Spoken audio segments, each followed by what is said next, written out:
సంవత్సరాల తరబడి ఎన్ని మందులు వాడినా మీ మోకాల నొప్పులు తగ్గట్లేదా? ప్రాణ పెయిన్ క్లినిక్ లో అత్యాధునిక చికిత్స. ప్రస్తుతం మనం ఉన్నాం వనస్థలిపురంలో ఒక ప్రైవేట్ హాస్పిటల్ దగ్గర. ఎందుకంటే ఇద్దరు భార్యాభర్తలు రమేష్ వసంత అనేవాళ్ళు వాళ్ళని కుల బహిష్కరణ చేశారు అని చెప్పి ఆత్మహత్యా యత్నానికి పాల్పడ్డారు. ఇద్దరు చావు బతుకుల మధ్య కొట్టుమిట్టాడుతున్నారు. యాదాద్రి జిల్లా రామన్నపేట మండల్ మునిపంపుల గ్రామానికి సంబంధించినటువంటి ఆ దంపతులు ఇద్దరు కూడా ముగ్గురు పిల్లలు ఉన్నారు. వాళ్ళు ఏమవుతుందో తెలియనటువంటి పరిస్థితుల్లో వాళ్ళ తల్లిదండ్రుల కోసం బయట పడిగాపులు కాస్తున్నారు. వాళ్ళ బంధువులు కూడా చాలా మంది ఉన్నారు. అసలు కుల బహిష్కరణ ఏంటి? ఏ సమాజంలో మనం ఉన్నాము?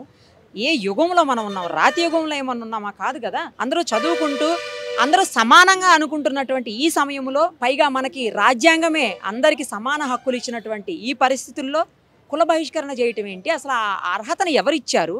ఆ రైట్ ఎవరికి ఉంది? ఎందుకు ఉంది? ఒకసారి అసలు ఏం జరిగిందో తెలుసుకుంటే అప్పుడు మొత్తం మనకు అర్థమవుతుంది. ఆ ప్రయత్నం చేద్దాం. ఏమైతారండి తనకు? నేను మా వదిన మేడం. ఆయన ఏం జరిగింది అసలు? ఇప్పుడు అన్నదమ్ముల భూమి పంచాయతీ మేడం. భూమి పంచాయతీ నేను షెడ్ వేసుకున్నాను బర్లకి. రమేష్ షెడ్ వేసుకుని ఒక 15 లక్షలు పెట్టి. ఇప్పుడు వెనకట వాళ్ళ అమ్మ నాన్న ఉన్నప్పుడు పంచిచ్చిరు బాగా. ఈయన చిన్నపిల్ల పెళ్లి కానప్పుడు ఈయనకు రాళ్ళు బోళ్ళు ఈయనకి ఇచ్చిర్రు. సేద్యమైన భూమి ఏమో ఆయనకి ఇచ్చిర్రు. ఈయన ఒక 5 years ముందు ఈ రాళ్ళ భూమి ఉంటే అని మంచి సేద్యం చేసుకుని దాన్ని ఒక 4-5 లక్షలు ఖర్చు పెట్టి ఇప్పుడు పంట పండుతుంది. అది మంచిగా అతని గిట్ట పండుతుంది. కానీ ఇప్పుడు ఆయన ముగ్గురు కొడుకులు ఎదిగిరు మేడం. ఒక కొడుకు పెళ్ళి అయింది, 2 కొడుకులు ఇప్పుడు పెద్దగా ఉన్నారు. వాళ్ళు ఏం చేయాలి? ఇప్పుడు నాకు చక్కగా బాట కావాలి అనే ఉద్దేశించి ఆయన ఏం చేసిండు, ఈయనని పక్కకు నూకుదాం చిన్నోడిని, నేను ఆ మేనుకుంటే నా ముగ్గురు కొడుకులకు రస్తా అయింది బాట అని ఉద్దేశించి కులాల రమేష్ నువ్వు పాలు తిరగాలరా అని తిరగబెట్టిండు. ఎవరు? పెద్ద నరసింహ. తిరగబెట్టినందుకు సరే అని మనం ఒక పెద్ద మనిషి చెప్పినట్టు ఇందామని ఈయన ఇట్లా తల ఉంచుకుంటూ ఉన్నాడు పంచుకురు. ఈయనకు 2 గుంటలు అప్పుడు వెనకడే రాళ్ళు బోలు అని ఎక్కువ పెట్టిర్రు. ఇప్పుడు ఏం చేసిరు ఆ పెద్ద మనుషులు? ఉన్న సమానం చేస్తాం, నీకు ఎక్కువ పెట్టిన ల్యాండ్ నీకు ఇయ్యను. ఇప్పుడు ఈ రమేష్ ఏంటంటే నేను 4 లక్షలు ఖర్చు పెట్టినాడా, మన నా డబ్బులన్నీ ఇవ్వండి, లేకుంటే నాకు 2 గుంటలు అమ్మనాయన పెట్టిన భూమి అని ఇవ్వండి అంటే నీకు అట్లా ఇయ్యం ఇట్లా ఇయ్యం. నువ్వు ఇన్ని రోజులు పంట పండించుకున్నందుకే నీ అమౌంట్ పోయింది అంతవరకు అని అన్నారు. అంటే మీ ఇట్లా ఇనమని కులాల మాట్లాడుకుందా అని మాట్లాడుకోవడానికి వచ్చారు. కుల పెద్దల మధ్యలో మాట్లాడుకుందని వచ్చారు. మాట్లాడడానికి వచ్చినాడు వాళ్ళు ఏమన్నారు, మీరు చెప్పినట్టు వినాలిరా నువ్వు, లేకుంటే ఎక్కడ పోయి నీకు న్యాయం జరగదని వాళ్ళు కుల పెద్ద మనుషులు ఒక 4-5 అన్నారు. మొత్తం 10 మంది మేరే వాళ్ళు 10 మంది కలిసి అన్నారు. పెద్ద మనిషి అన్నప్పుడు ఇటు 5 అటు 5 4 అని ఉండాలి. లేకుంటే వాళ్ళు చెప్పిన 10 మంది పెద్ద మనుషులే వాళ్ళు ఎందుకు వాళ్ళే మాట్లాడుకోవాలి. 20 మంది మా మాటలు విన్న తర్వాత వాళ్ళే డిసైడ్ చేసుకుని వచ్చి సంతకం పెట్టారు. రమేష్ ఏం చేసిరంటే ఈయనకు 70,000 ఇస్తాడు చేసిరు. 70,000 ఇస్తాం నీ కింది బాగా ఉండరా అని చేసిరు. అట్లనే మేము అప్పుడు ఒప్పుకున్నాం. ఫస్ట్ ఒప్పుకున్నాక సరే అని వచ్చేసినాం. స్టేషన్ బయటికి నుంచి రాగానే ఈయన ఏమంటాడు, ఈ నరసింహ అంట ఆయనకి ఏంది ఆయనకు 70,000 ఇరకనే తిరిగిండు, ఇంకేముందిరా ఇచ్చేది అని నరసింహ అన్నాడు. అంటే పక్క వాళ్ళతోటి. అంటే ఆ పెద్ద మనిషి వచ్చి అరే ఏంద్ర రమేష్ నువ్వు సంతకం పెడితివి, నీకు ఇప్పుడు డబ్బులు ఇయ్యడా, నీకు భూమి దక్కనియదా, ఇదేంద్ర పద్ధతి కాదురా అంటే ఎట్లన్నా చూద్దాంలే కొద్దిరు ఇప్పుడే అనగానే ఎమ్మటే ఒక ఆవేశం మీద అనొచ్చు, కానీ మనం తర్వాత చూద్దామన్నా అని మేము అట్నే సైలెంట్గా ఆగినాం. ఆగుతా ఉంటే రోజులు గడుస్తూ ఉన్నాయి, డబ్బులు ఇవ్వట్లేరు. నేను దుంతా ఏం చేస్తావు ఐసా పైసా అని ఈయన చిన్న ఆయన ఎగతాలు చేస్తుండు. నా డబ్బులు ఇచ్చి నువ్వు ఏమైనా పని చేసుకోవన్నా అంటే అది కాదురా అని ఈయన ట్రాక్టరు నీళ్ళు వేసిండు. ఈమె మా భార్యకు ఆపరేషన్ అయింది పోయిన నెల క్రితం, 2 నెలల. ఈ రమేష్ ఆడికి వస్తానే వస్తుండు. ఆయన అంతనే ఈయన వచ్చే చూసి నీళ్ళు వేసింది. ఇక ఈమె లేదు వసంత అంటే అక్కడ హాస్పిటల్ ఉంది, మేము అందరం అక్కడ ఉన్నాం. ఆయన ఒక్కడే ఉండు, ఇంటికి పోయి చూసేస్తా బర్రెలు గిట్టు ఉండే చూసేస్తాను పోయిండు. పోయినందుకు ఈయన ఏం చేసిండు, ఆడ నీళ్ళు వేస్తున్నాయి ఎందుకంటే ఇది బాయికాడ అనుకుంటుంటే ముస్తాతో కత్తి ఉండే ఆయన తాళ్ళెక్తాడు. ఓళ్ళు నరసింహ తాళ్ళెక్తుంటే కత్తి తీసిండట. ఈయన ఒక్కడు వాళ్ళు 4 ఉన్నారు ఆడ, కొడుకులు ఆయన ఒక్కడు. 4 ఉంటే ఉన్న పెద్ద మనిషి ఉండే ఏంద్రా అది అని విడగొట్టిరు. ఈ రమేష్ అన్న భయపడ్డాడు, అమ్మ నన్ను చేస్తాడు అని దూరం వెళ్ళిపోయింది. ఇక ఈ మా వదినకు చెప్తే వద్దా నేను ఇంటికి వెళ్ళిపోతాయా ఈ హాస్పిటల్కి ఎట్లా చేసుకుంటే మేము హాస్పిటల్లోనూ ఆమె వెళ్ళి వచ్చింది. మళ్ళీ 10 రోజుల తర్వాత మళ్ళీ కులాన పిలిచిరు. మీ కులం చెప్పిన మాట వినంది నువ్వు ఎందుకురా, మళ్ళీ ఏ రస్తాలో పోతున్నాయి ఈయన ఆయన కాడికి వదలేడు. ఇక మనం స్టేషన్ పోదాం అనుకున్నాం, ఈ స్టేషన్లో పని కావాలి, ఆ ఎస్ఐ ఇంటలేడు. స్టేషన్ కాడ పని కాకుంటే మేము రస్తాలో పోతుంటే ఏమరా రమేష్ అని ఒక పెద్ద మనిషి ఆపిండు. ఏంద్రా మీరు చెప్పినట్టు ఈయనంది ఏం మనిషిరా నువ్వు, ఎంత దూరం పోతారా నువ్వు, న్యాయం ఎడ జరుగుతారా నీకు అని దూషించింది. నేనని నాకు అయిన కాడికే అవుతుందన్నా, నేను మిమ్మల్ని ఇప్పుడు ఇబ్బంది అయితే పెడతలేనుగా, అది ఉంటే పడవ ఉండని 20 ఏళ్ళు కాదు 60 ఏళ్ళ దాకా పడవ ఉండని, మాకు నష్టం లేదు, బైర గొర్రెం వేస్తుంది, నా బైరం వేస్తే ఆయన బైరం వేస్తే ప్రజల బైరం వేస్తుంది అని ఇచ్చిపెట్టేసినాం. దాన్ని ఇచ్చిపెట్టేసిన తర్వాత అట్నే జరుగుతుంది. బోనాల పండుగ వచ్చింది. బోనాల పండుగ వస్తే వీళ్ళు బోనాలు చేసిరు, ఊరంతా బోనాలు చేసి వీళ్ళు చేసిరు. రమేష్ చేసిండు, ఊరంతా చేసింది. బోనాల పండుగ వాళ్ళు ఈయనకు చెప్పలే. ఎస్సీలతో ఏమన్నాడు, వాళ్ళ ఇంటికి పోదురా మీరు డప్పు కొడుతందుకు, వాళ్ళు మన కులం నుంచి బహిష్కరించిన వాళ్ళని, వాళ్ళు మన కులాలు హక్కు లేదు, వాళ్ళకు హక్కు లేదు, గుళ్ళె పాలు లేదు, ఏం లేదని ఆయన చెప్పిండు.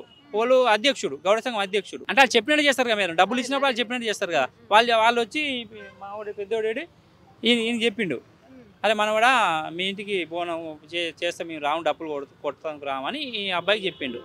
నేను చేసి ఆ నాన్న ఇట్లా తాతకి ఇట్లా అంటుండు, డప్పులట రారట వాళ్ళు అంటే, సర్లే బిడ్డ రాకూడదు మనమే కాకుండా 1000 రూపాయలు అయ్యా కాడ 2000 పెట్టుకొని మనమే తీసుకుపోదాం, అదే బోనం కదా, అదే డబ్బులు తీసుకోదాం, మన ఎక్స్ట్రా డబ్బులు తీసుకోదాం అని ఈయన వాళ్ళ ముందర వెళ్ళిపోయారు. ఒక ½ అవర్ అయింది, మేము డబ్బులు తీసుకొని 2 డబ్బులు తీసుకొని బోనాలు తీసుకొని వెళ్ళిపోయినాం. ఇలా వసంత మా బిడ్డ, పెద్ద బిడ్డ, ఈమె బిడ్డ, ఈమె మా వదిన, 3వ వదిన, ఈమె బిడ్డ తీసుకొని వెళ్ళిపోయినాం. మేము అక్కడనే ఉన్నాం. వచ్చిర్రు, మేము బోనం పెడతానికి ఆగినాం గుడి దగ్గర. ఆయన ఒక 10 మంది వచ్చిర్రు ముందరికి, డప్పులు ఆపన్నాడు. ఆపిండు, డప్పులు కొట్టే అతను. ఆపినాక ఎందుకు ఆపినావు అని మేము అడిగినాం. నీకు అర్హత లేదంటాం, మళ్ళీ ఎందుకు వచ్చినావు గుళ్ళకు అని. మన గుళ్ళలో కదా అర్హత కావాలంట, ఆ గుడి తాళం వేయరా అని చెప్పిండు వాళ్ళకు. వాళ్ళందరూ బోనాలు లోపల పెట్టుకురు, మాకు బోనాన్ని అట్నే ఆపిండు. 2 గంటలు ఆపిండు మేడం, పట్టుకొని నిలబడే ఉంది. వీడియోలు గిట్లు ఉన్నాయి, ఆమె ఏడుస్తుంది. మేము చెప్పినాం ఏడ్చకు, కాకుండా అర్ధ గంట తర్వాత పెట్టుకుందాం మనం. ఇప్పుడు మనం అంటరానం చేసినప్పుడు మన కులం తక్కువ ఎందుకు అయితే మనం పక్క పెట్టిపోదాం, దానికి మనం ఏం టెన్షన్ పడక నేనే ఉన్నా లైవ్లో. అది చెప్పినా సరే అను.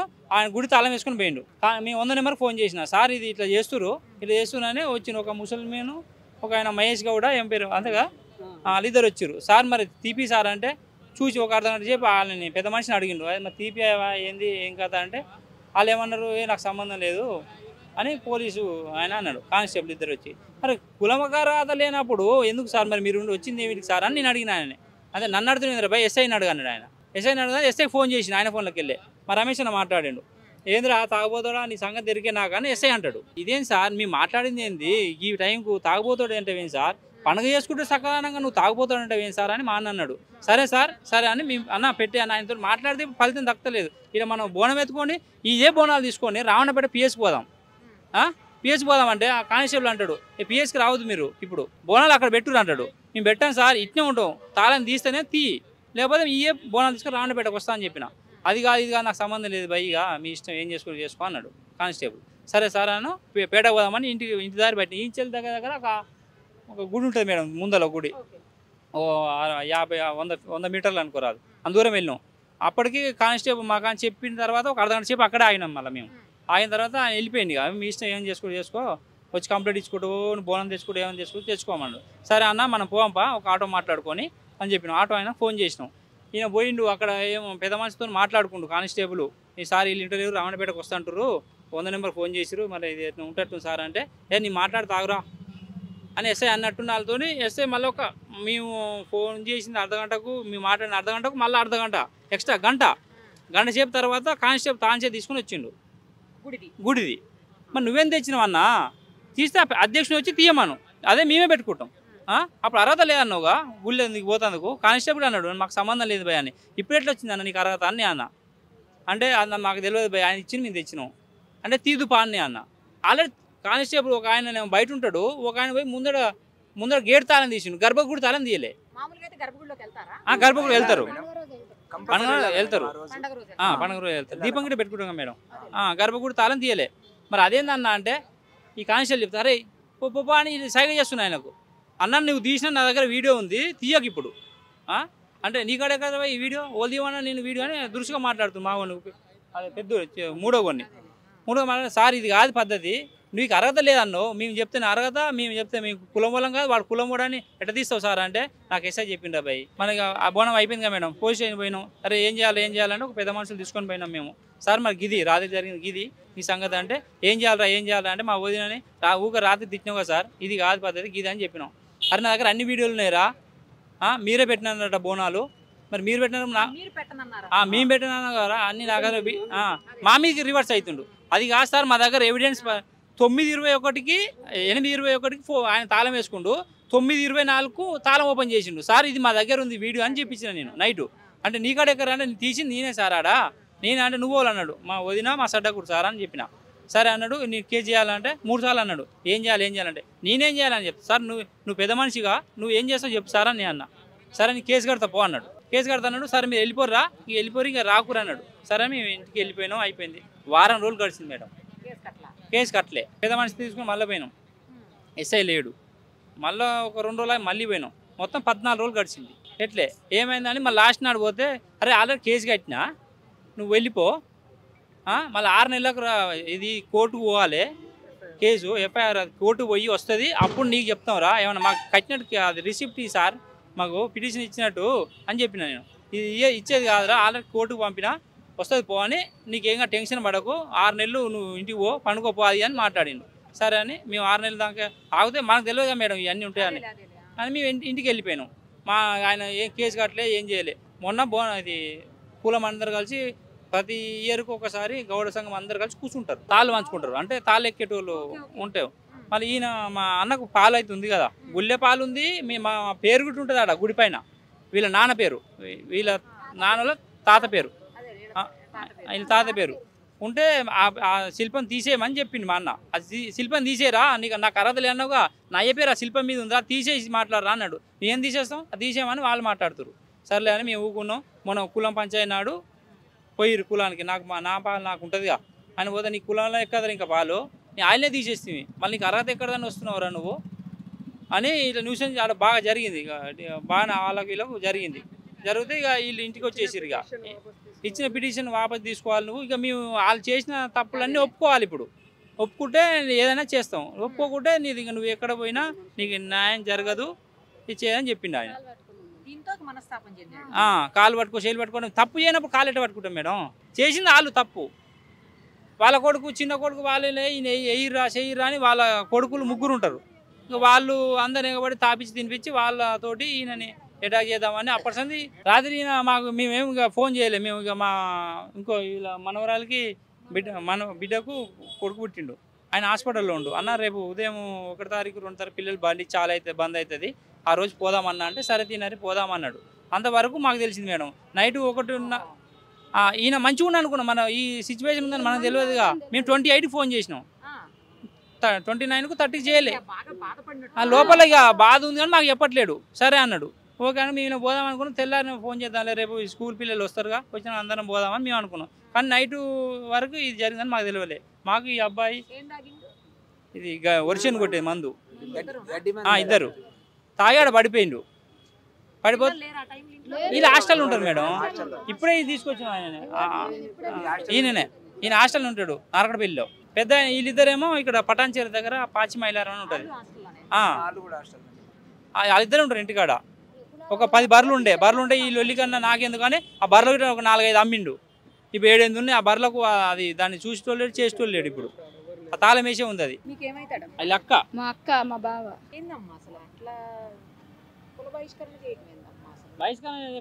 అట్లా చేస్తారట మేడం వాళ్ళు అట్లనే చేసి మా అక్కని మా బావని చంపి వాళ్ళు వేసుకుంటారు. మాదంతా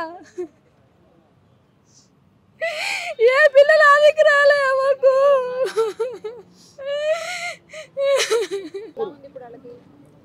సీరియస్గానే ఉందని చెప్తారు మేడం. 48 గంటలలో చెప్తామంటారు. పిల్లలు మాకని చేశాను అనుకోలే. చిన్న ఆయన ఫస్ట్ ఇయర్ మేడం. చెప్పారు మేడం. మొన్న మా ఫ్రెండ్ చనిపోతే ఆడికి పోయినాం మేడం. పోతే కాల్ చేస్తే ఇట్లా గొడవ ఉందని పిలిచి పోయేస్తా అని చెప్పింది మేడం. అంతే. మళ్ళీ మార్నింగ్ కాల్ చేద్దామంటే సార్ చేసిండంట మేడం. మళ్ళీ వస్తున్నా అని చెప్పిరంటే సారే కట్ చేసిండు మేడం. వెళ్ళలే మేడం, ఇప్పుడే వచ్చిన. ఏమవుతారమ్మా? చెల్లి అవుతుంది మేడం. చెల్లి అవుతుందా? ఎలా ఉంది ఇప్పుడు? సీరియస్గా ఉంది మేడం. సీరియస్గానే ఉందా? మరి మీరు ఎవరు వెళ్ళి మాట్లాడలేదమ్మా? మేము 5 వాళ్ళు ఇక్కడే ఉంటాం మేడం. మాకు పిల్లలు తెలుసు. పిల్లలు కూడా చిన్ననే ఉంటారు మేడం. శనికాడాలని మస్తు ఇబ్బంది పెట్టారు. మా చెల్లెని మరిదిని వీళ్ళందరినీ కొట్టిరు. వాళ్ళు పెద్ద ఊరు, వీళ్ళ పిల్లలు చిన్నగా ఉన్నారు. వాళ్ళ భూమి 2 గుంటలు ఎక్కువ ఉంటుందంటే పంచిస్తానని కూడా అన్నాడు మా మరిది. మా చెల్లె ఎవరికి చెప్పలేరు. శనికాడి పోయి తాగిరు. ఓలో వేరేటోళ్ళు కాల్ చేస్తే మేము బతకమంటే వాళ్ళ పుణ్యం కట్టుకురు. వాళ్ళ నీడికి వేసుకొచ్చారు. కానీ ఆయన పోలీసు కంప్లైంట్ ఇచ్చినప్పుడు రావణపేటలో ఆయన ఎస్ఐ పట్టించుకుంటే ఇంతవరకు రాకపోవు. ఇది ఎందుకు మీకు ఈ గొడవ లేదు, ఇది బోనాలు గీనాలు పెట్టుకొని అంటే ఇంత గొడవే రాకపోవు, ఇదంతా జరగపో, ఓల్దాలు చేసుకుందరు ఓల్దాలు నుందరు. అసలు ఆయన చేసిందే ఇది, పట్టించుకుంటే ఇంతవరకు కాకపోవు. ఆ కులం వాళ్ళు కాదంటేనే మీ కాడికి వచ్చిర్రు, మీరు పట్టించుకున్నప్పుడు ఎట్లుంటుంది మేడం? స్థానిక ఎస్ఐని సస్పెండ్ చేయాలి, కుల పెద్దలను కూడా వాళ్ళని అరెస్ట్ చేయాలి. దయచేసి ఇది మాకు న్యాయం జరగాలి, మా భూమి మాకు ఇప్పించాలి. మా రిక్వెస్ట్ ఇదే. ఎందుకంటే 2 ప్రాణాలు పోతున్నాయి, 2 ప్రాణాలకు ముప్పు పెట్టినరు. వాళ్ళు స్థానిక ఎస్ఐ యాక్షన్ తీసుకోలేదు. 2 పిటిషన్ ఇస్తున్నాం. ఇచ్చినా కూడా చర్య తీసుకోవాలి, చర్య తీసుకోలేదు. దయచేసి మీ ద్వారా నేను కోరేది కదా, మాకు న్యాయం జరగాలని కోరుతున్నాం. రమేష్ వసంతల్ని ట్రీట్ చేస్తున్న డాక్టర్ గారు ప్రస్తుతం మనతో పాటు ఉన్నారు. ఒకసారి ఆయనతో మాట్లాడదాం. డాక్టర్ గారు చెప్పండి, ఏ కండిషన్లో వాళ్ళు వచ్చారు, ఇప్పుడు ఎలా ఉంది? అంటే ఇలాంటి కండిషన్స్లో చెప్పలేమనుకోండి, ఈవెందో ఏంటనే చెప్పండి. యాదండి, వాళ్ళు ఊరు నుంచి జనరలీ పురుగులకి వేసే మందు తీసుకుని వచ్చారనమాట. ఇద్దరు కన్జ్యూమ్ చేసి వచ్చారు. సో అంటే పంట గ్రోత్కి వాటికి వాడే హర్బిసైడ్స్ అంటాము, ఆ మందు వాడి వచ్చారు. అమోనియం ఫాస్ఫేట్ అనే మందు అనమాట, నానోడాప్ అనే మందు ఇద్దరు తాగి వచ్చారు. సో వచ్చిన వెంటనే ప్రాథమిక చికిత్స స్టార్ట్ చేసాం, కింద ఇయాల్లో తర్వాత ఐసీయూకి షిఫ్ట్ చేసాం. జనరల్లీ ఈ మందు కొంత మనకి లివర్ మీద అలాగే కొంత కణాల మీద కొంచెం ఎఫెక్ట్ ఉంటుంది దాన్ని.